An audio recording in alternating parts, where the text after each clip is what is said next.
Hello guys, welcome back to our channel. कैसे हैं आप सब लोग? हेलो अस्सलाम वालेकुम, कैसे हैं आप सब। वी होप कि आप लोग बहुत अच्छे होंगे और अपने अपने लाइफ में मज़े कर रहे होंगे।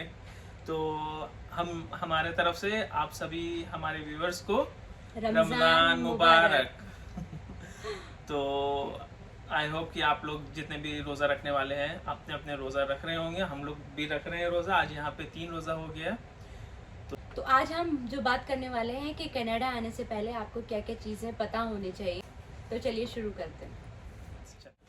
तो सबसे पहले टॉपिक है, ऑब्वियसली कनाडा आते हैं तो सबसे पहले दिमाग में यही होता है कि वेदर कैसा होगा। ठंडा पूरे 12 महीना ठंडा होगा क्या, गर्मी होगी कि नहीं। तो वेदर यहाँ पे ठंडा है, नो डाउट ठंडा होता है और बहुत हार्श क्लाइमेट हो जाता है। एक एक टाइम में ठंडा में -30 तक चला जाता है। बट वही है कि अगर आप पैदल चल रहे हो रास्ते में तो आपको ठंडा लगेगा। अदरवाइज या तो आप कहीं पे गाड़ी से ट्रैवल कर रहे हो या तो कहीं आप वर्क प्लेस पे हो या तो अपने घर पे हो तो आपको ठंडा का बिल्कुल भी एहसास नहीं होगा, क्योंकि ये पूरा घर पूरा जहाँ पे आप काम करते हो पूरा इंसुलेटेड होता है। तो ठंडे का बिल्कुल भी एहसास नहीं होगा। यहाँ पे विंटर के टाइम में दिन का जो है, दिन 8 से 9 घंटे की होती है, रात बहुत बड़ी हो जाती है। सुबह का सनराइज अराउंड 6:30 पौने 7 बजे तक होता है, कभी कभी 7 भी बज जाता है। और सनसेट जो है 5 बजे से पहले हो जाता है। और गर्मी के टाइम में अभी जैसे हमारा अप्रैल शुरू हो गया होने वाला है, अप्रैल शुरू होने वाला है, तो यहाँ पे अभी गर्मी के टाइम में जो है टाइम सनसेट जो है वो अराउंड 7:30-8 बजे तक हो रही है। 8 अभी नहीं हुआ है, 7:30 7:35 तक हो रही है। और सनराइज अराउंड 6 सवा 6 बजे तक हो रही है। तो गर्मी के टाइम में ऐसा नहीं है कि पूरे साल आपको विंटर मिलेगा, गर्मी का भी आपको मज़ा लेना है। और फॉल भी है, स्प्रिंग भी है। तो वेदर जो बहुत ज़्यादा हार्श क्लाइमेट नहीं होगा। कनाडा में ऐसी बहुत सारी सिटीज़ हैं जहाँ पे न्यूट्रल क्लाइमेट होता है हद तक, और ठंड भी होता है, लेकिन ऐसा इतना ज़्यादा ठंड नहीं होता। तो अगर जो बहुत ज़्यादा सर्वाइव नहीं कर सकते हैं ठंड में तो आप वहाँ पे चूज़ कर सकते हैं अपना जाना।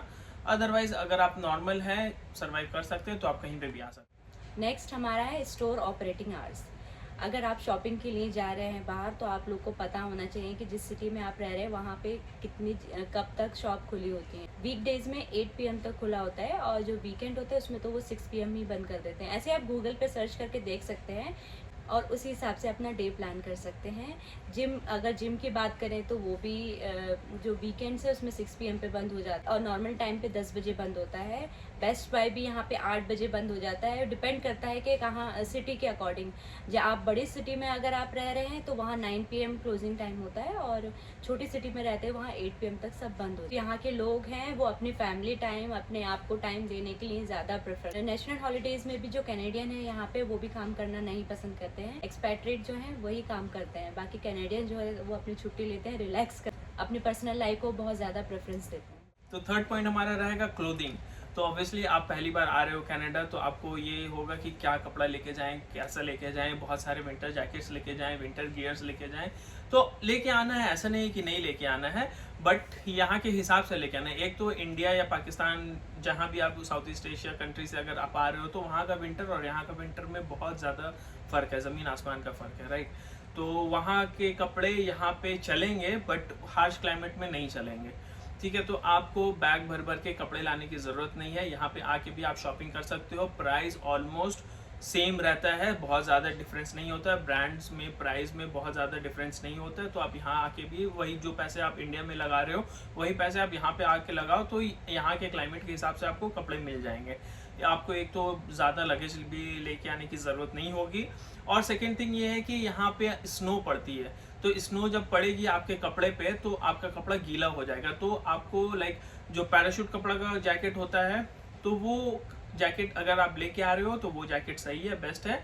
और अगर आप नॉर्मल लाइक लेदर जैकेट, हाँ, या तो नॉर्मल कपड़े का या लेदर जैकेट अगर आप लेके आ रहे हो तो वो काफ़ी हद तक नहीं चलेगा स्नो के टाइम में, क्योंकि यहाँ पे विंटर में बहुत ज़्यादा स्नो होता है और कपड़े आपके गीले हो ही जाएंगे।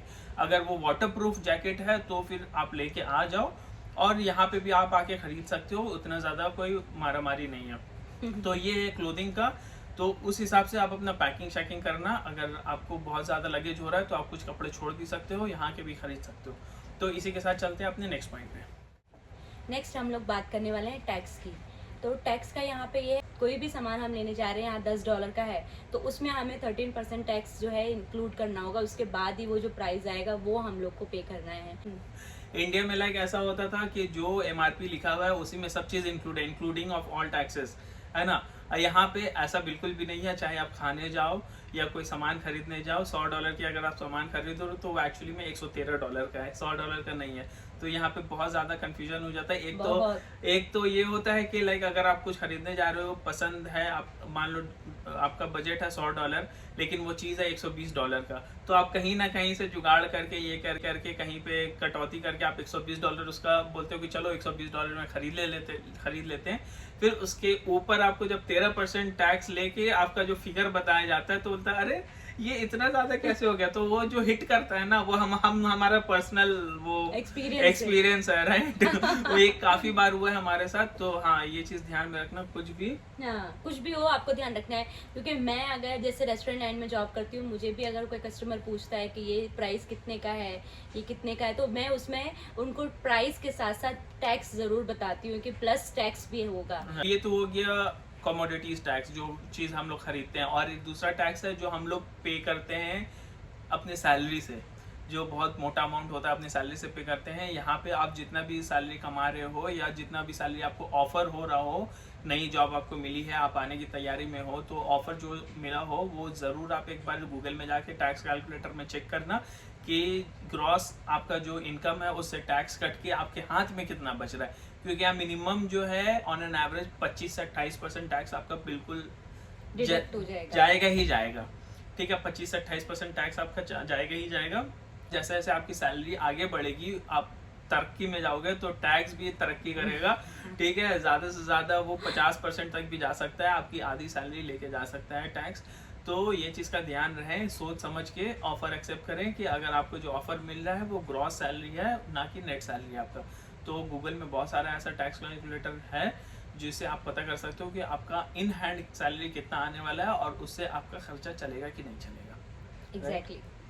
एक हम आपको इम्पोर्टेंट बात बताने वाले हैं, जब भी आप इंडिया से यहाँ आ रहे हैं तो प्लीज़ अपने साथ अडेप्टर ज़रूर लेके आएँ, क्योंकि यहाँ पे बहुत महंगा पड़ता है। हम लोग खरीदे हैं सबसे पहले चीज़ है, खरीदे तो है, लेकिन खरीदने के लिए कहाँ हम लोग को घूमना पड़ा है इसके लिए, और लाइक मांगना पड़ा है दूसरे बंदों से कि थोड़ा देर के लिए दे दो ये वो। इंडिया में क्योंकि यहाँ पे सर्कल होता है तो यहाँ पे आपका कोई भी सॉकेट चला जाएगा, और यहाँ का ये ऐसा होता है, दिख रहा है ये ऐसा होता। तो ये जरूर लेके आए, आप कहीं से भी आप आ रहे हो अपने साथ जरूर कैरी करना। और तो यहाँ आके खरीदा है ये, आप अपने वहाँ से मल्टीपल वाला भी ला सकते हैं। आपको पता ही होगा कि यहाँ का सॉकेट जो है पतले पिन वाला है, तो आप वहाँ से लेके आइएगा, ज्यादा वाला लेके आइएगा, एक्सटेंशन टाइप लेके आइएगा, ताकि आप उसी में लगा दे, या फिर 2 लेके आइएगा, एक हमें दे देना। ठीक है। तो ये बहुत जरूरी है, छोटी सी चीज है लेकिन बहुत काम की चीज है और बहुत इंपॉर्टेंट है। बहुत लोग भूल जाते हैं, हम भी भूल गए थे, बट यहाँ के पता चला कि इसकी अहमियत क्या है।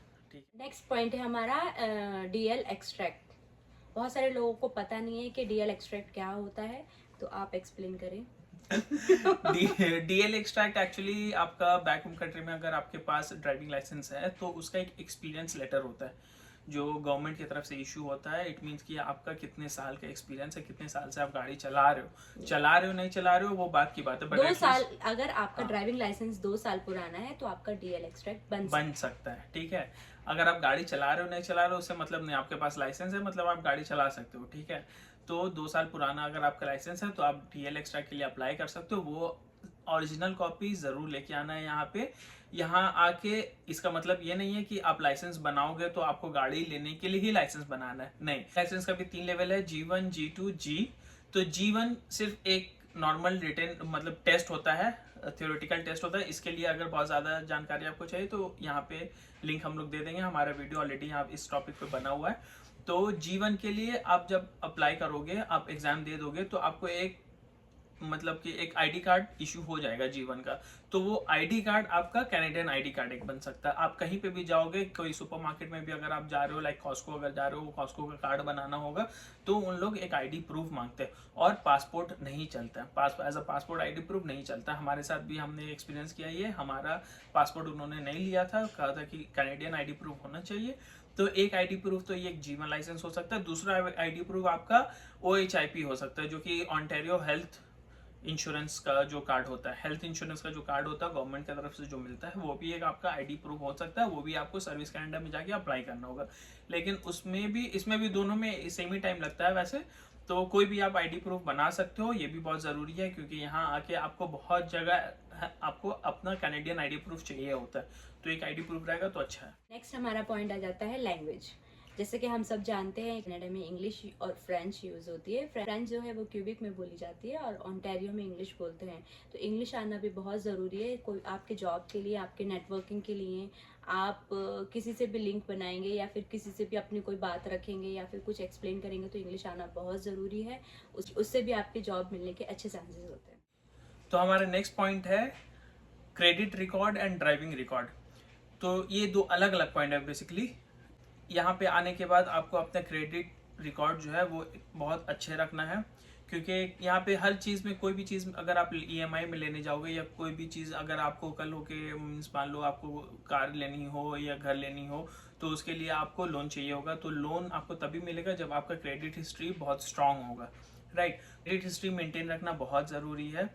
तो ये कैसे आप रख सकते हो, मान लो कि आप बैंक अकाउंट में अपना अकाउंट खुलवाए, उसके साथ आपको एक क्रेडिट कार्ड भी मिलता है, तो आप क्रेडिट कार्ड ही यूज़ करना कोई भी एक्सपेंसेस के लिए, और उसका जो भी लाइक बिल स्टेटमेंट बनता है वो आप अपने बैंक अकाउंट से दे सकते हो। तो पेमेंट आपको ड्यू डेट से पहले कर देना है। ड्यू डेट ऑब्वियसली आप लोगों को मालूम है क्रेडिट का, लाइक क्रेडिट कार्ड का ड्यू डेट कैसे मिलता है, जो कि हर जगह सेम ही होता है। तो ये, और दूसरा पॉइंट है हमारा इसी टॉपिक पे ड्राइविंग रिकॉर्ड। तो ड्राइविंग रिकॉर्ड एक्चुअली ये है कि यहाँ पे जैसे कि हमने पहले भी बताया है, यहाँ पे इंश्योरेंस जो है आपका साल का नहीं होता है। कार का जो इंश्योरेंस है हर महीने महीने आपको देना होता है, या तो आप बाई वीकली भी दे सकते हो उसको, महीने में भी दे सकते हो। तो ये चीज़ आपका ड्राइविंग रिकॉर्ड पे भी डिपेंड करता है कि आपका ड्राइविंग रिकॉर्ड कितना अच्छा है। आप किसी एक्सीडेंट से, मतलब कभी एक्सीडेंट आपका हुआ है कि नहीं हुआ है। अगर आपका एक्सीडेंट खुदा ना खास्ता गलती से भी आपका एक्सीडेंट हो गया और उस एक्सीडेंट में आपका गलती निकला, तो फिर आपका मान लो कि काली रात, फिर उसका मान लो अगर आप 400 इंश्योरेंस दे रहे हो तो वो 400 से $1000 तक भी जा सकता है महीने का। तो ये चीज़ बहुत इंपॉर्टेंट है। अगर आप गाड़ी चला रहे हो तो बहुत ठीक ठाक से ख्याल से चलाना है आपको, बहुत ज़्यादा रश ड्राइविंग नहीं करना है। हम लोग तो यही सजेस्ट करते हैं आपको कि अगर आप स्टूडेंट आ रहे हो, बहुत सारे बच्चे आते हैं जो कि 12 पास करके ही आते हैं और शौक में गाड़ी ले लेते हैं और कुछ ना कुछ गलती कर बैठते हैं। तो इतना ज़्यादा आपको शौक रखो, पर समझदारी से काम लो बेसिकली, ठीक है। तो यहाँ पे कुछ भी करना है, एक्सीडेंट नहीं करना है, ठीक है। एक्सीडेंट अगर मान लो अल्लाह ना करे एक्सीडेंट कभी हो गया आपका, तो उसमें आपकी गलती नहीं होनी चाहिए। अगर आपकी गलती है तो इंश्योरेंस प्रीमियम बहुत ज़्यादा चला जाएगा। चीज़ है एक क्रेडिट रिकॉर्ड और एक ड्राइविंग लाइसेंस रिकॉर्ड अच्छा रखना बहुत ज़रूरी है यहाँ पे, जो कि आपको एक तरह से फाइनेंशियल एजुकेशन भी है इसमें, जो कि आपको बहुत सारा डॉलर सेव कर सकता है। वी होप कि आपको ये वीडियो पसंद आई हो, और अगर पसंद आई है तो प्लीज़ हमारी वीडियो को लाइक कीजिएगा, शेयर कीजिएगा, और अभी तक हमारे चैनल को सब्सक्राइब नहीं किया तो प्लीज़ सब्सक्राइब कीजिए। लोगों ने देखा है कि हमारे व्यूअर्स जितने हैं, बहुत सारे व्यूअर्स, तो हम लोग थैंक यू बोलना चाहेंगे हमारे वीडियोस को इतना पसंद करने के लिए। बट ये है कि सब्सक्राइब नहीं कर रहे हैं चैनल हमारा। तो प्लीज़ अगर आप लोगों को हमारे वीडियो इन्फॉर्मेटिव लगता है, अच्छा लगता है, हम लोग का चेहरा अच्छा लगता है, तो प्लीज़ हमारे चैनल को सब्सक्राइब कीजिए, ठीक है, और हमें ग्रो होने में हेल्प कीजिए। हमारा चैनल वैसे ग्रो हो रहा है आप लोगों की सपोर्ट से, ऐसे ही सपोर्ट बनाए रखें। तो इस वीडियो को आज यहीं पे एंड करते हैं, तो चलिए मिलते हैं नेक्स्ट वीडियो पे। बाय बाय, अल्लाह हाफिज़।